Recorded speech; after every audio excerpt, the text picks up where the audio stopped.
I'm Sanjay Mate, Assistant Professor, MCA Department, ISMR, Nigri, Pune. In this video, we are going to see the data types in Python. Then we will see the identity operators and membership operators. So first of all, see what is data type. So data type is nothing but one container, or even you can say what you are going to store in the memory. That is nothing but the data type. What you are going to store in that container, or what is the content of that particular memory, that is nothing but the data type. So we can store in number, we can store string, we can store boolean, we can store none. So these are the generally four data types we are having in the Python. So data type gives you what is the characteristic of that particular values which you are going to store in that particular container. As I said that there are four data types in major data types or basic data types in the Python. Numbers, then we are having the Boolean values, in that you are having true, false, then string, you are having the collection of characters, numbers, and none, nothing. None means nothing. You are not going to store anything. So that is no value. So let's see first of all numbers. Under the numbers, you are having the integers. You can have the float value, that is floating point, and then you can have more, that is additional thing, that is a complex number. So length of that, or you can store any big number in the integer. It depends upon only the memory available. And in the floating point, you will get the decimal up to 15 places. So this is what the capacity of the number, or the in the number you are storing the values. See here I have shown you 2-3 examples that number how you can store the values in the variable. No need to specify the data type, that is the first thing. Here you are not specifying, only whatever you are storing, that will be the data type of that particular, or how you can get that you can get with the type. There is one type function. Using that we will get the value or what is the data type of that particular identifier or a variable. Here in the small num I am storing 10, in the capital NUM I am storing the floating value, and if I want to store the complex value I can write complex is equal to 2 plus 3j. So this is generally used for engineering purpose, and this is what the real part, and this is called as the imaginary part. So you can store the complex values or complex numbers also. So these are the certain examples. Here I am showing you how you are storing the number integral part, how you can store the float value, and how you can store the complex. So whenever I am saying you that we can store the numbers, we can store the binary values, we can store the decimal values, we can store the octal, and we can store the hexadecimal as well. If I'm writing a is equal to 0b, if I'm starting with the 0b, means what you are going to store the binary value. So here 1010, this is what the binary value of 10 I'm storing in a. Whenever I'm not writing any prefix, so at that time I'm storing directly decimal. So here I am storing 100 in the b. Here I am writing 0 O, and then I am writing 310. So here I am storing the octal value in C. That is what the thing. Whatever the prefix you are writing depends upon that the particular value will be treated or identified. So here I am storing OX, that is a hexadecimal, and I am storing 12C, that is in G. So here you are storing hexa, here you are storing octal, here you are storing the decimal value, and here you are storing the binary value in A, B, C, G. How we can store the float values? You can write like 10.5, or even though you can write the exponential value also. This is the exponential format, 1.5 into 10 raised to 2. That is what the E. You can store the complex value x is equal to 3.14j. So how we are going to print it? So print A, B, C, D. So you will get C here 10. That is the equivalent of 1010. 100. This is 310. The equivalent of decimal is 200, and the last one is 300. So these float values here you are printing. 10.5 and 15.0, 150.0. Then here you are having the, that is complex 3.14J. So here is 3.14J it is printed. Here you can print the image number, here you can print the real number as well. Boolean data type. Boolean data type is the data type where we can store the true or false values. So this is generally used for conditional statements. But only the remember that the in this case capital T and capital F should be used for true and false. Value is equal to true. You are here assigning the true value. Here you are assigning the false value to this value. If 10 raised to 10 is greater than 9, it will return or it will print true. Here it will print that equal to, so it will return false. That is it equal to? No, it will return false. And here 10 is less than 9, that is false. So this is what the condition returns, and that is nothing. What it returns true or false. That is the Boolean data type. So this is a little bit complex and the tricky one statements x is equal to 1 plus equal to true. So 1 is equal to true. Is it true? Yes. In the Python, 1 is treated as true and 0 is treated as false. So 1 is equal to true. So is it true? Yes, it is true. So it is assigned true. 1 is false. Is it false? Yes, it is false because 1 is not false or 1 is true. So you are here in y you are storing false. Then here I am writing a is equal to true. True plus 4. The true is nothing but the 1. 1 plus 4. That is you will get 1. That is 5. And here you will get 10. So please remember that true false represents 0 and 1 internally.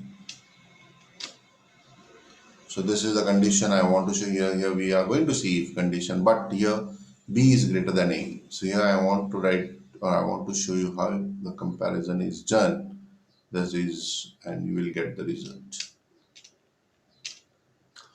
Yes, you can find out the what would be the evaluation or what would be the result, so that you can get it from the boolean. Bool is one function which will return what is the value of hello. So here it will return true, here also it returns true. So you can get it that if you want to know what would be the value or what would be the result of that particular if condition in advance. Next is string operator. The string is nothing but the collection of characters, symbols, and special characters. Or you can have include the 1, 2, 3, 4, the numbers also in that. So string can contain the spaces also. So whatever you are including in double quotes or the single quote or a triple quote, you can get the string. So you can create the string by enclosing that particular characters or numbers into a single quote or a double quote or a triple quote. So triple quote generally used for comment, that is multi-line comment. That is string literal directly. Here I have shown you some examples. See, this is a single string that is in the single quote. So in the second line, I am created the double one string with the double quotes. And in the third line, I have created the string with the triple quotes. Yes, very important. The fourth statement. In this Python, though, there will be no any character or single data type, or you cannot store a single character in the string. So whenever you want to store, it will be treated as a string only, not a single character. Here I am assigning A to S, but A is nothing, not a character, it will be treated as a string. A hello world. So in this case, it will print here, you are assigning hello world to A and you are printing 1. So always string starts with 0 and the position 1 means what? It will print E in this case. So you can access the E1 particular character from the string using this array convention also using the index. Yeah, if you want to print all the character one by one, so in that here we are going to see this follow, but only here I have shown or I have taken this because print how we can print one by one character. So for x in is one operator which you are using to find out to get one by one character from this string to X, and then you are printing it. So here first B is stored in X and it will be printed, then A is stored in X, then it will be printed, then N is stored in X and then it will be printed. This will be completed for the whole string. You can find out the length of the string also. So len is one function. Using that you can get the value or the length of this particular string. Yes, this in is very useful to find out. Now here I want to search particular string free in this text string. So this is one text is one string, and in that string I want to search whether free is there or not. So this is very readable language. That what I said. I am writing free in txt. Is it free present in txt? That's the meaning of this. Is it free present in txt? Yes, it is present. So it will return true. It will print true. Here I am writing the same thing again. If free in txt. If free is present in txt, print this. So you can get it. You can find out this free in this in which txt. So this is the txt. And at the last, not in. So same way, whenever you're having in, you can have the not name that is negative. So expensive not in a txt. Is it there? Expensive, no. So it will return true. So this in is used to find out whether a particular string is present in that given string or not. Yeah, hello world. So here I have shown you one more very important thing I want to show you. So here you can access the particular character using the index, that is array style, or you can provide the index, you will get the value. But if always it will start with 0, remember. Yes, you can print the range of the characters. You don't have to write again and again the 4. So here you can have, say, the range 6 to 11, means from 6th character to 11th character printed. You can skip this 11. Once you skip the 11, it will print from 6 to end. So that is also possible. Even though you can have one more style, that if I'm writing S, here I'm not writing anything, colon 11. So it will start from the beginning and it will go up to the 11.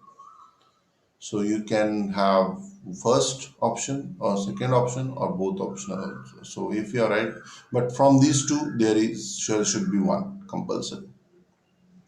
Yes, this is S of 5 is equal to D. Here you are assigning D to the fifth position of S. So fifth position of S is this space bar, space, and here you are writing D. So it is not allowed. String are immutable. So you cannot change the string object once it's created. So this is not allowed. And the last one is none data type. So there are many conditions, many situations where we don't want to do anything. Means what? If, for example, we have written if, then we have written else if, then we have written else if, and at the last in the else, I am not having any statement. I don't want to write anything. So in that case, you can write none statement. So none means nothing, the absence of the value. So this is all 4 data types which are generally we are using or we are going to use in Python. Next is identity operator. Identity operator is whether this is little bit, don't get confused with equal to an identity operator. Equal to is going to check, double equal to is going to check whether the two values are same or not. Values are same or not. But in the identity, we are checking whether both are referring to the same object in the memory or not. If both are pointing to the same memory, and if both are containing the same object, then it is providing true. So that is what the thing. Here it returns true if both variables are the same object. Means what? In the both variables are referring to the same object, then we will get the value true. Otherwise, we'll get the value false. Same with the negative. It returns true if both variables are not pointing or both not referring to the same object. So that is what the important means in the memory where it is referring. So we have taken one example that suppose there is one X which is having this is one object list, apple and banana, and Y is also having apple and banana. Both are having the same values, right? But this is same different object, this is different object. Here I have written Z is equal to X. Now Z is again referring to X. So actually here are two objects, two separate objects, and we are having the three variables. Two X and Z is pointing to the same object and Y is pointing or referring to the other object. Now here I am writing print X is Z. Is it X and Z referring to the same? Yes, X and Z referring to the same. So it will return true. Whenever I'm doing a print X is Y, is it X is Y? X is Y? No, because X is having different object and Y is referring different object. So it written false. Is it X double equal to Y? Yes, both are equal.